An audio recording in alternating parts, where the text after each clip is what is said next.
Our society formed back in 1996, and we're joined this afternoon by Chair Jill Quirk and Secretary Flo Watts. And let's just get over the issue with the name, Jill, because some people might be confused with another organisation. Yeah, unfortunately, it is a little confusing, and I'd like to apologise to members of the highly respected Isle of Man Art Society. And how we like to sum it up neatly is that they create art, wonderful exhibitions, and we appreciate art in all its forms. We on the Isle of Man didn't choose our name. We belong to the parent society, the Arts Society, and they made the decision that they would change the name from our old one, which was the National Association of Decorative and Fine Arts Societies, so quite a mouthful, and that each local branch of the Arts Society, note its arts with an S, would take on its geographical name as well. But we do feel rather sorry that we definitely didn't want to encroach on anyone else's territory. I suppose in acknowledging that the arts themselves as a group, that must sort of expand your possibilities much further for lectures.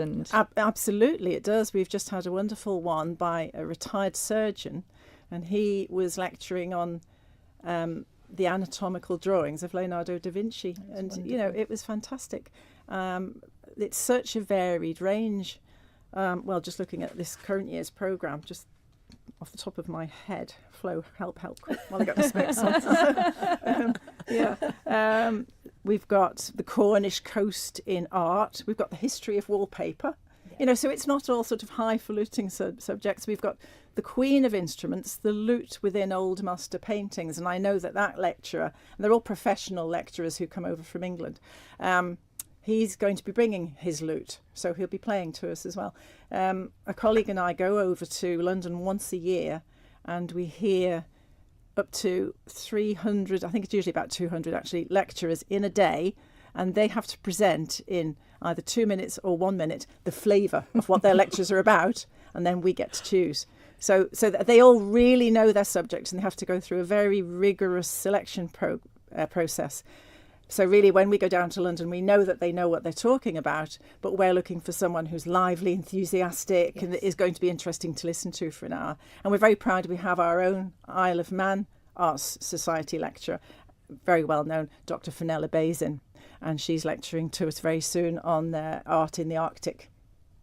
Which is a fabulous place for art, and obviously the landscapes will give wonderful material. So looking forward to that one. Yeah, absolutely. And something that's coming up quite soon, though, is a very special event with, again, I say it's sort of expanding your subject matter because of having arts. You've actually got somebody coming over from the Antiques Roadshow. We have indeed, yes. Would you like to say a little, Flo? It's Mark Allum who's coming to talk to us about the anatomy of collecting. It's going to be a fabulous day. There'll be lectures, lunch, and then an opportunity for people to bring in a small item that they might be interested to know more about, at their own risk, of course. Please be careful with it when you're bringing it to us. But yes, there's a chance to have a look at something that you've wondered, what's this about, what is it? And you might find out something on the day. It doesn't have to be valuable. It might just be something that Grandma left and you don't even know what it's for. And hopefully Mark will be able to say, oh, yes, I've seen these things before. Yeah, it should be really good. We can all have a nosy at what everyone else has too.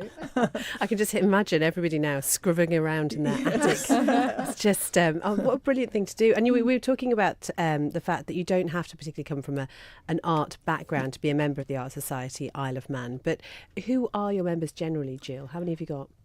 We have 300. And they do tend to be people who, they have to be people who can be free in the daytime, because our lectures they're in the morning. They're on Tuesday mornings once a month in the Manx Museum. So they're from a wide field. A lot of people are retired. They're just looking for an interest. They're looking for an opportunity to socialise. Yes.